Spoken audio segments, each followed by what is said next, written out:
The news is brought to you by BTC. For the fastest speed internet, get BTC Fiber. Sign up for a fiber bundle and get a $500 Visa gift card. Visit a retail store to sign up today. First at 11. While acknowledging a culture of corruption in the police force, top cop Clayton Fernander announcing a series of reforms to help rebuild the trust in the organization. And former Defense Force officer Levon Miller weighs in on that unsealed indictment that alleges police and Defense Force officers helped facilitate drug dealers in the transshipment of cocaine through the Bahamas onto the United States. Also, a group of women spearheading a worthy cause in supporting mothers who sadly experience miscarriages. The percentage of women facing this unfortunate circumstance in the double digits. The Bahamas Tonight at 11 starts now.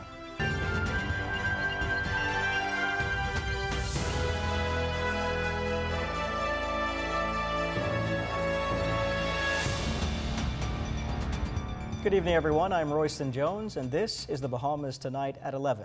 Welcome to the broadcast. In the wake of an indictment against one of his senior officers on drug trafficking and firearm conspiracy charges, Commissioner of Police Clayton Fernander making an address to the nation as the foundation of trust between law enforcement and the Bahamian people is tested in what will likely be one of the most damning scandals in this country's history. Devontae Hanna tells us more tonight. Well, Royston, the fallout was said to be severe, but the message was clear. The days of unchecked corruption within the Royal Bahamas Police Force are over. At least that's according to Commissioner of Police Clayton Fernander, who during a televised statement last evening unveiled a plan for reform in the wake of last week's indictment, revealing the arrest of 2 of his officers in the United States. This moment was not just shocking, it was devastating. It cut to the core of the trust that the Royal Bahamas Police Force is meant to represent. And the allegations go deeper. The indictment links Curtis, the officer in charge of aviation, and Donald Ferguson II to the airport murder of Giovanni Roll, a former Jet Nassau employee. This is now raising more questions than answers, but Commissioner Fernander assures an expanded investigation has been launched. This culture of corruption that's infiltrated the Royal Bahamas Police Force did not happen overnight, but from today, we will redouble our efforts to stamp it out. To do that, he's proposing sweeping reform starting with an anonymous whistleblower platform and annual integrity testing for senior officers and public vetting of police recruits. In a direct message to officers, Fernander pledges accountability, action, and transparency. No report will be swept under the rug. If you are part of the problem, you will be found and dealt with. If you are not prepared to meet the standards the Bahamian people expect, this is not the force for you. And while he has his work cut out for him in terms of restoring the public's trust within the Royal Bahamas Police Force, the indictment of Curtis and others hangs in the balance. We have not been given the names of any additional police or government officials who may be under suspicion. And as far as I know, no one else in country has been given the names of any individual or individuals referenced to the indictment. Now, according to Fernander, at this point, he has spoken to his predecessor, Paul Roll, and intends to speak to the former commissioner, Anthony Ferguson, who, get this, was appointed as the first director of the National Intelligence Agency back in June 2021. Now, the NIA virtually shores up the strength of national security. Plans are also afoot to speak with former Prime Minister, the Most Honorable Dr. Hubert Minnis, as well as Marvin Dames, who served as National Security Minister in that administration. Royston? Thanks, Devontae.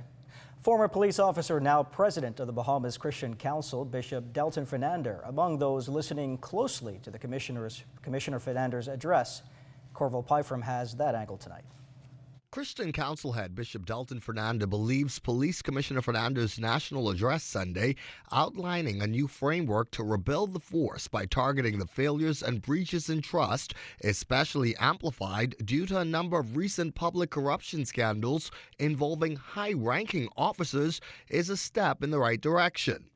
The Christian leader says, though, the commissioner cannot afford to wait, and he must be deliberate and decisive. It is difficult to bring back trust if it is not seen to be open and transparent and a mixture of your own and outside entities. Although concerned by the IDB's findings that corruption was rampant in other institutions outside of the police force across the Bahamas, Bishop Fernandez says despite this apparent entrenched corruption, all hope is not lost, and the country can still get on good footing. Again, he says, it must be addressed with urgency. Let's stamp it out now before it becomes a cancer. Let's do radical surgery. Let's move in our society, or else we'll find ourselves with those that are visitors that will be in charge of these entities because we can't take care of ourselves. The Christian Council president and former high-ranking officer reiterated his calls for an independent czar to oversee matters of impropriety on the force. The person must be independent of interference, and they must be empowered to get the information. And he welcomes the recommendation for mandatory financial disclosures for ranks at chief superintendent and above. I would think the Financial Task Force is already doing that. I could say I know that the Financial Task Force is already doing that. We just got to empower somebody to get the information. Someone should be, other than government, other than law enforcement, somebody should be able to request the information and say from the Financial Task Force what is untoward going on. Bishop Fernandez says this is the time for all Bahamians to stand united in rejecting corruption in all its forms. For the Bahamas Tonight, I'm Corvell Pyfrom. Following Commissioner Fernandez's national address, our Clint Watson hosted a special edition of The Rundown. His guest, former Defense Force officer Levon Miller, said that the perceived corruption leveled at some police officers is far deeper than law enforcement. He also noted the calls in some quarters for the commissioner's resignation, saying those making that call are going down a slippery slope. We have built a dangerous culture where, one, commissioners of police seem to go missing every 2 years. If you think about the fact, right, that Celestial Thompson had 7 years, Gerald Bartlett had 7 years, Mr. B.K. Barnaby had 13 years, Mr. Paul Farquharson had 7 years. Every commissioner after that, with the exception of Mr. Greenslade, had a 2-year window. Do you realize how easy it is for corruption and corrupt practices to build if you keep swapping out the top chair? That is unhealthy for the way these organizations run. And it is because every commissioner needs to build a team. As for what you, the general public, have to say in the midst of it all, our Daniel Dean took to the streets to get some feedback. God told you this is going to be a year of exposure. And whatever is done in the dark will come to the light. I don't care who you are. I feel like they brought shame to the police force and also our country. Everything nowadays is bribery. Bribery this, bribery that. As long as nobody knows, everything is done under the table. These are the cries and concerns of Bahamian citizens following the recent 13-person indictment, including 3 high-ranking police officials. Well, it is the lives of the Bahamian people, after all, that are being entrusted to the Royal Bahamas Police Force, a group of men and women trained and vowed to serve and protect. Well, lately the force's sincerity and credibility has been further called into question.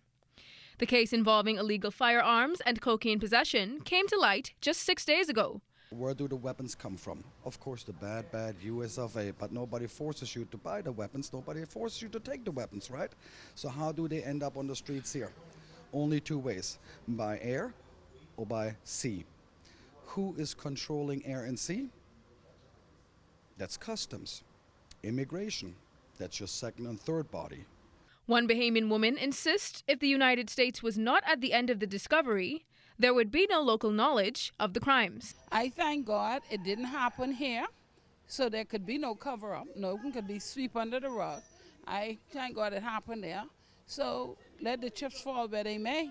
Until we have some true leadership with some transparency from the top to the bottom, we're not going to see it, because all the people are doing is reflecting the actions and the whole attitude and energy of the top. I believe our officers still do a great job day to day with all things considered, and we shouldn't come down on all of them. You understand? The one should be held accountable for their actions, just as any other civilian or citizen of the Bahamas. For the Bahamas Tonight, I'm Danielle Dean. And Leader of the Opposition, Michael Pintard, also speaking to the recent issues involving high-ranking police officers. His comments made during a press conference held at the Free National Movement headquarters on Mackey Street Sunday. He stated that while many officers are considered respectable citizens, the government must do all in its efforts to protect the overall reputation and the branch of national security. Let me be clear. We know for certain that the majority of our police force, including some senior officers, are fine and upstanding Bahamian professionals. The Prime Minister should want their reputations to be protected. And every day he delays in making sure that there are transparent investigations, the thousands, the overwhelming majority of our law enforcement officers are being left out there to be suspected of things they have never, ever participated in. The International Court of Justice today hearing its largest case ever, marking a turning point in the global fight against climate change. Addressing the base High Court for the Bahamas Attorney General and Minister of Legal Affairs, Senator the Honorable Ryan Pinder, who admonished the body to not only reaffirm the principles set out in the International Tribunal for the Law of the Seas advisory opinion, but to go further, and that calls for extended principles to enable real, enforceable action and reparations, not just a continuation of false promises. If not, the devastation to small island developing states like the Bahamas will be undeniable, and not simply in terms of numbers or projections, but lives, cultures, and histories. The whole purpose to drive home the grave impact of not just climate change, but as the AG Pinder put it, the historical neglect of regulatory enforcement. There is no parity, no fairness, no equity, he says, if those responsible continues to pass the buck, the AG making it clear that the Bahamas insists on liability. It demands reparations. Celebrates an early Christmas. You're watching the Bahamas tonight at 11. More news in a moment.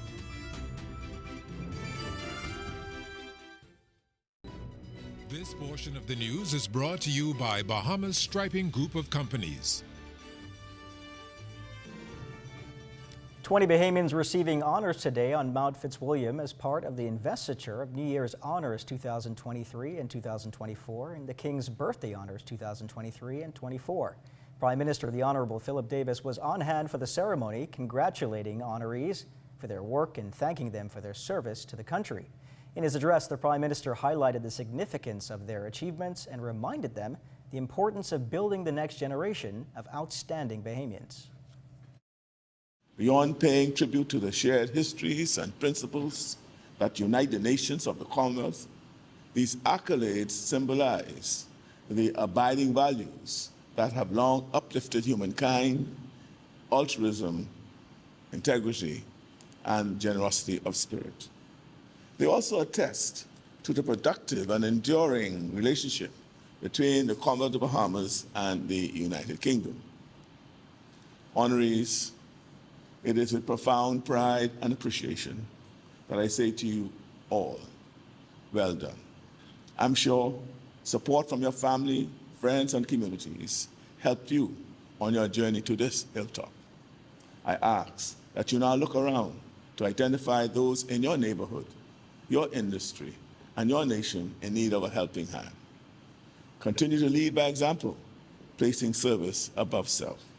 As the North Abaco community continues its recovery 5 years after being impacted by Hurricane Dorian, area MP Kirk Cornish says the road to rebuilding, although long, has been productive. He admits there is still work to be done, but the community is full steam ahead towards complete restoration. Quite a number of things that we are seeking to restore, but of course, if you don't have a fat pocketbook, you have to prioritize and take your time to do one at a time. In most situations, persons are what I call paranoid or panicking. We want all done one time, but we have to remember what was taken from us in about 3 or 4 days by Dorian. It took us over decades to achieve, and it's not going to happen overnight. It is estimated that between 10 to 20% of known pregnancies end in miscarriage. Tonight, our Daniel Dean chats with a group of women spearheading the very worthy cause that is providing essential support for mothers who have lost babies due to this unfortunate circumstance. Having all experienced miscarriages themselves, these once expecting mothers have made it their life's mission to provide as much support possible for women who face similar fates. The 5 facilitators operate under the name Favors Assignment. Since the founding of Favors Assignment, which would have been in late August of this year, I would have reached out personally to at least about 20 women myself who have contacted me via phone conversation, via email or messenger, stating how this is something that they need because they don't have a community. The women have become sisters, standing by each other's sides through difficult times, and want others to have the same support, especially because they know that miscarriages can put a woman's mental health at risk. I've had people at my home, I've fed them, counseling. We sit, we have a group where we share our thoughts, we share our anxieties, we share our hopes for tomorrow. And currently we're looking for a counselor because we do know that mental health is what we really need ultimately. So we are searching now for that counselor, psychiatrist, anyone who will be able to partner with Favor's assignment. We are looking for you. Using the saying, "He who feels it knows it," as their motivation, their concern extends beyond mothers who've miscarried. Founder Christina Clare says they are presently helping fathers affected by the experience, as well as mothers with babies in critical condition in the neonatal intensive care unit. We have babies that are currently in the NICU ward now fighting for their lives, whether they need medical assistance, whether they need medicine, whether they ultimately any area, any way that Favor's assignment can help the babies that are currently in that ward, we are willing and able to. For the Bahamas Tonight, I'm Danielle Dean. Thanks, Danielle. It's a special week that shines the spotlight on persons with disabilities and the emphasis being on greater inclusion for the still marginalized community. Corvell Pyfram was at the church service marking the start of Disability Awareness Week.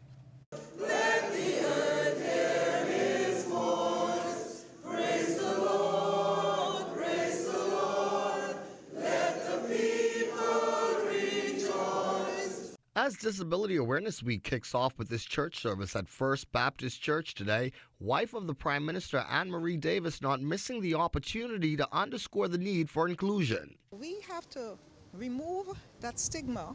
We have to stop being discriminatory against persons with disabilities and recognize that they have to be included.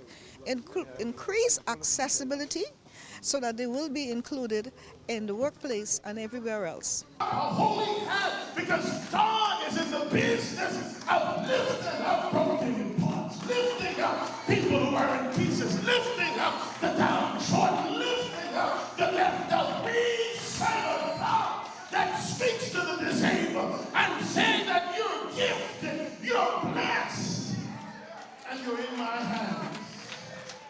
There are more than 10,000 people living with disabilities in this country, and for Social Services Minister Miles Lorota, ensuring that this community is empowered remains a top priority. Disability Awareness Week, under the theme Towards a More Inclusive Bahamas, takes place in recognition of the fact that strides have been made, but we still have a long way to go. It highlights that together we can work towards achieving inclusion in all aspects of life in the Bahamas. The Chinese government is also again stepping in to assist the National Persons with Disabilities Commission for the third year in a row by donating mobility assisting devices. These devices, including walking aids and other mobility tools, aim to enhance independence and improve the daily lives of persons with disabilities. We feel really honored to support the NCPD in its vital work. December 3rd is recognized as International Persons with Disabilities Day. This year's theme, amplifying the leadership of persons with disabilities for an inclusive and sustainable future. For the Bahamas Tonight, I'm Corvell Pyfram. The Kiwanis Club on Fort Montague starting Christmas early, a heartwarming gesture of bringing full Christmas dinners and gifts, ensuring that no one has to go without during the holidays. The initiative is the result of months of planning, fundraising, and coordination. Local businesses also pitched in, providing everything from food donations to wrapping supplies. God has blessed us in so many ways, and it's not how much you give. So if everyone gives just a little bit, we can put smiles on our children's faces, not just for Thanksgiving or Christmas, but every day. And that's our mission, because we serve the children of the world. Don't go anywhere. Sports is up next.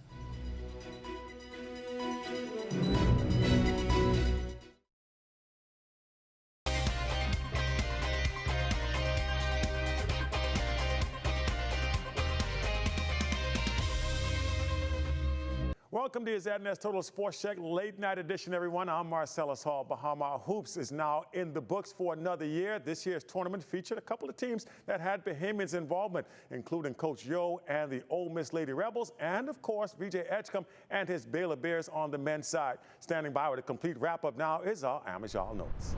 Well, after nearly 2 weeks of competition, the Bahamas Hoops basketball showcase wrapping up yesterday at the Bahamas Convention Center. 3 games on deck featuring 6 elite mid-major teams, with one coming right down to the wire. To the highlights in the opener, we would see a battle between the Rice Owls and the Iona Gales. This one going down to the wire, but powered by 16 points from Trey Broadnax. The Owls would advance to 7-2 on the year with the 70-66 win. In Game 2, in an instant classic, Arkansas State would rally from down as many as 16, but their efforts would go in vain as the Hofstra Pride would escape with the 68-66 win on this buzzer-beating layup by forward Michael Graham. And in Game 3, the least competitive affair of the bunch, Indiana State, they would make short work of Tarleton State 87-71. We got up with organizer Josh Franklin, who gave us his review of the tournament. Yeah, we're thrilled with how everything's gone. We envisioned this tournament back in 2017 when it was called the Islands of the Bahamas Showcase with just 8 teams. And now we've grown it this year. We had 18 teams on the island for what we now know as Bahamas Hoops.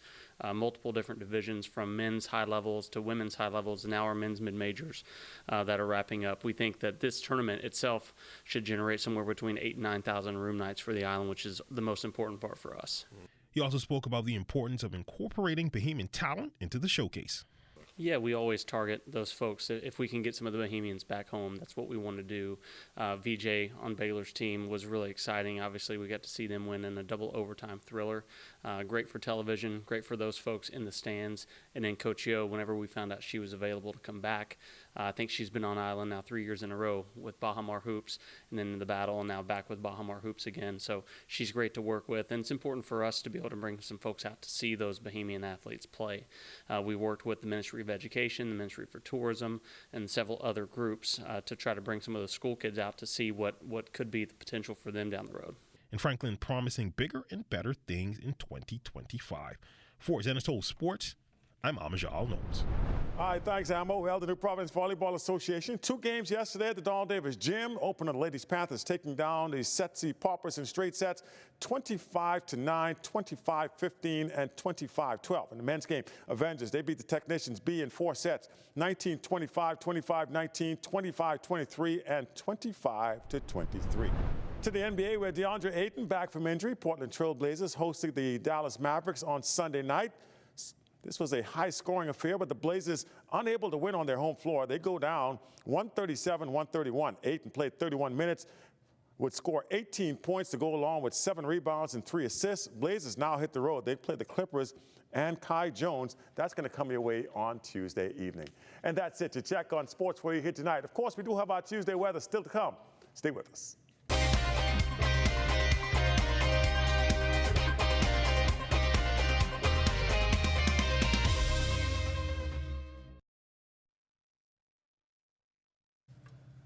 It's time now for a weather check with Chief Meteorologist Basil Dean. Good evening, Basil. Good evening, Royce. We have a little troughing across the southeast Bahamas, and that's providing some high-level clouds without any precipitation. So the dry conditions, well, that will be with us right through Friday. And temperatures around the islands this evening. Marsh, Abaco, 68, 67 in Greentoul Key and in Freeport, Grand Bahama, the Berry Island, 71, 75 degrees in Allenstown, Bimini, Harbor Island at 73, Roxanne, Eleuthera, 71 degrees, 71 is also in Otterstown, Cut Island, Black Point, Exuma, 84, 84 in Camp Space, Orlando's, and in Fresh Creek, Central Andros. Picking up some more 71s in San Salvador and Rum Key, Georgetown, Exuma, 74 degrees, 75 in Ragged Island, Clarence Sound, Long Island, Crooked Island, Betsy Bay, Maguana, Walmart at 78 degrees, Ackland 78, Manchitani, Nago 82, Turks and Caicos Islands also at 82 degrees. Satellite pictures showing that little ribbon of high clouds just around the Crooked Island area, and that's associated with that troughing we spoke about, and that will continue to push towards the south and east, leaving behind dry conditions over the remainder of the Bahamas right through Friday. And your forecast for tonight, mainly clear, windy, 66 degrees for your low temperature, and tomorrow we're looking at the windy conditions to continue, less humid conditions with lots of sunshine in the forecast. High temperature will struggle to get up to about 74 degrees. And your extended weather forecast, the beautiful weather will be with us, as we said, right through Friday. But then come Saturday, have another little weak foul system work its way into the northwest Bahamas. That will generate a couple of showers, but it will stall and then back up as a warm front. So we'll see temperatures dropping Saturday to about 66 degrees and then warming up during the daytime on Sunday as that system backs up towards the north. So we'll have some warm daytime temperatures, but the nighttime temperatures will remain very comfortable. Bryson. Thank you very much, Basil. Well, that does it for the Bahamas tonight at 11. Thank you for continuing to make ZNS your first choice for news and information. Only the sun covers the Bahamas better than ZNS. Thank you for watching, and good night.